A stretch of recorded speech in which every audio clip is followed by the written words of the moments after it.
கிறிஸ்துவுக்குள் மிகவும் பிரியமானவர்களே, இயேசு கிறிஸ்துவின் நாமத்தில் உங்கள் யாவரையும் அன்போடு கூட நான் வாழ்த்துகிறேன். இந்த நாளிலும் தேவன் நம்மோடு கூட இடைப்படுகின்ற ஒரு வார்த்தை மார்க்கு 4ஆம் அதிகாரம் 39ஆம் வசனம். அவர் எழுந்து காற்றை அதட்டி கடலை பார்த்து, இறையாதே, அமைதலாய் இரு என்றார். அப்பொழுது காற்று நின்று போய் மிகுந்த அமைதல் உண்டாயிற்று. ஆம், இந்த வார்த்தையின் மூலம் தேவன் இன்றைக்கு நம் ஒவ்வொருவரோடும் கூட இடைப்படுகிறார். இந்த நாட்கள்ல உங்க வாழ்க்கையில ஒரு பயங்கரமான அலை அடிக்கிறது போன்ற ஒரு சூழ்நிலைகள்ல நீங்க இருக்கலாம். என்ன செய்வதென்று திகைத்து போய் நிற்கலாம். ஆனால் இன்றைக்கு தேவன் அதை அதட்டுகிறார். இறையாதே, அமைதலா இரு என்று சொல்லி அதை அதட்டுகிறபடியினாலே இன்றைக்கு உங்க வாழ்க்கையில நீங்க எந்த கரையை எட்டி பிடிக்கணுமோ அந்த கரைக்கு தேவன் உங்களை கொண்டு வந்து சேர்க்கிறார் என்பதுதான் உண்மையாகும். அந்த அதிகாரத்துல நம்ம பார்க்கும்போது அது எந்த சூழ்நிலையில சொல்லப்பட்டிருக்கிறது நம்ம நன்கு அறிந்திருக்கிறோம். சீஷர்கள் இயேசு கூட படகுல பயணம் பண்ணும்போது அங்க பலத்த சுழல் காற்று உண்டாகி படகு நிரம்பத்தக்கதாய் அலைகள் அதன் மேல மோதுதான். ஆனா இயேசுவோ கப்பலின் பின்னணியத்துல அவர் தலையணை வைத்து நித்திரை பண்ணி கொண்டிருக்கும் போது அவரை எழுப்பி, போதகரே, நாங்கள் மடிந்து போகிறது உமக்கு கவலை இல்லையான்னு சொல்லி கேட்கிறாங்க. அவர் அடுத்த நிமிடம் எழும்பி அந்த காற்றையும் கடலையும் அதட்டுகிறார். உடனடியா இயற்கை அவருடைய வார்த்தைக்கு கீழ்ப்படுகிறது. அப்போ இன்றைக்கு இவ்வளோ பெரிய சர்வ வல்லமையுள்ள தேவன் இன்றைக்கு நமக்குள்ளே இருக்கிறார் என்று கொலோசியர் 1:27 நம்ம பார்க்கிறோம். அப்போ நமக்கும் இதே வல்லமையை தேவன் கொடுத்திருக்கிறார். இந்த உலகத்தை ஆளக்கூடியவர்களாய் நம்மை தேவன் வைத்திருக்கிறார். அப்போ நம்ம இன்றைக்கு நம்முடைய சூழ்நிலைகளை பார்த்து இதே வார்த்தையை நாம் சொல்லும்போது நமக்கு எதிராக நிற்கிற எல்லா சூழ்நிலைகளும் அது அடங்கும் என்பதை நாம் அறிந்து கொள்ள வேண்டும். மேலும் அடுத்த வசனத்துல பார்க்கிறோம், ஏன் இப்படி பயப்பட்டீர்கள், ஏன் உங்களுக்கு விசுவாசம் இல்லாமல் போயிற்று அப்படின்னு சொல்லி இயேசு கேட்கிறத பார்க்கிறோம். அப்போ ஒருவேளை நம்ம கூட அந்த சூழ்நிலையில இருந்தா நமக்கு நிச்சயம் பயந்திருப்போம். ஏன்னா கப்பலையே படகையே மூழ்கடிக்கக்கூடிய அளவுக்கு அங்க புயல் அடிக்குது.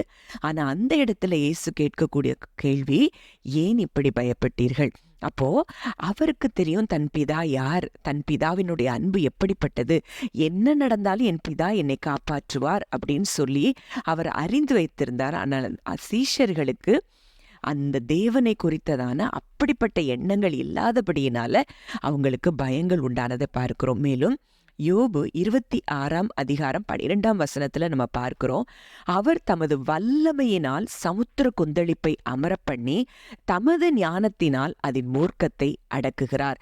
சங்கீதம் 107:29 பார்க்கிறோம், கொந்தளிப்பை அமர்த்துகிறார், அதன் அலைகள் அடங்குகின்றது. இப்படியே சொல்லி கொண்டு வருகிற தேவன் இதே மாதிரி எத்தனையோ வார்த்தைகளை நம்ம வேதத்துல பார்க்கிறோம். மேலும் சங்கீதம் 46:9 சொல்லுகிறது, அவர் பூமியின் கடைமுனை மட்டும் யுத்தங்களை ஓய பண்ணுகிறார், வில்லை ஒடித்து ஈட்டியை முறிக்கிறார், ரதங்களை நெருப்பினால் சுட்டெரிக்கிறாராம். இன்றைக்கு உங்களுக்கு எதிராய் வந்த எழும்பின எல்லா யுத்தங்களையும் அவர் ஓய பண்ணுகிறாராம். அவர் உங்களுக்கு எதிராய் எய்யப்பட்ட எல்லா வில்கள் ஈட்டிகள் எல்லாவற்றையும் முறித்து போடுகிறார், ரதங்களையும் சுட்டெரிக்கிறாராம்.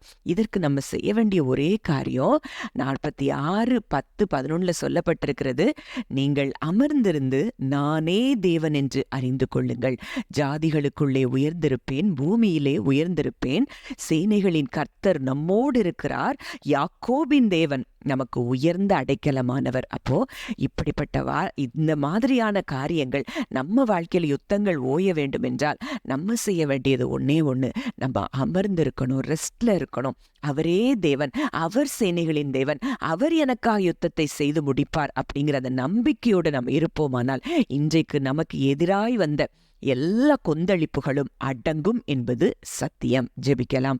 அன்பின் பரலோக தகப்பனே, நன்றியோடு உம்மை துதிக்கிறோம், ஸ்தோத்திரிக்கிறோம். அப்பா, இந்த அருமையான காலை வேளையில கூட கர்த்தாவே இதை கேட்கிற உம்முடைய பிள்ளைகள் ஒவ்வொருவருடைய வாழ்க்கையிலும் என்ன எதிரான கொந்தளிப்புகள் இருந்தாலும் அவைகள் எல்லாவற்றையும் பார்த்து இயேசுவின் நாமத்தில் இறையாதே, அமைதலாய் இரு என்று சொல்லி நாங்கள் கட்டளை கொடுக்கிறோம். இன்றைக்கே அந்த பிரச்சனைகள் அப்படியே அடங்கி போகிறதற்காய் நன்றி செலுத்துகிறோம்.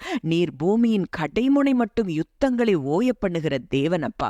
அப்பா, எல்லா யுத்தங்களையும் உடைய பிள்ளைகளுக்கு எதிராக எழும்பின எல்லா யுத்தங்களையும் இன்றைக்கு நீர் ஓய பண்ணுகிற தயவுக்காய் நன்றி செலுத்துகிறோம். ஏனென்றால் சேனைகளின் கர்த்தர் நீர் அப்பா ஒவ்வொருவரோடும் கூட இருக்கிறீர் தகப்பனே. உம்முடைய சேனை எங்களுக்காக செயல்படுகிறதை நாங்கள் நினைத்து உம்மை துதிக்கிறோம், ஸ்தோத்தரிக்கிறோம். கர்த்தர் அப்படியே செய்து ஒரு அந்த கொந்தளிப்புகளை அமர்த்தி அப்பா யுத்தங்களை நீர் ஓய பண்ணுகிற கிருபைக்காய் நன்றி செலுத்துகிறோம். துதி கன மகிமையாவையும் இயேசு ஒருவருக்கே செலுத்துகிறோம். கர்த்தரும் மீட்பருமாகிய இயேசுவின் மூலம் கேட்கிறோம் ஜீவனுள்ள நல்ல பிதாவே, ஆமேன்.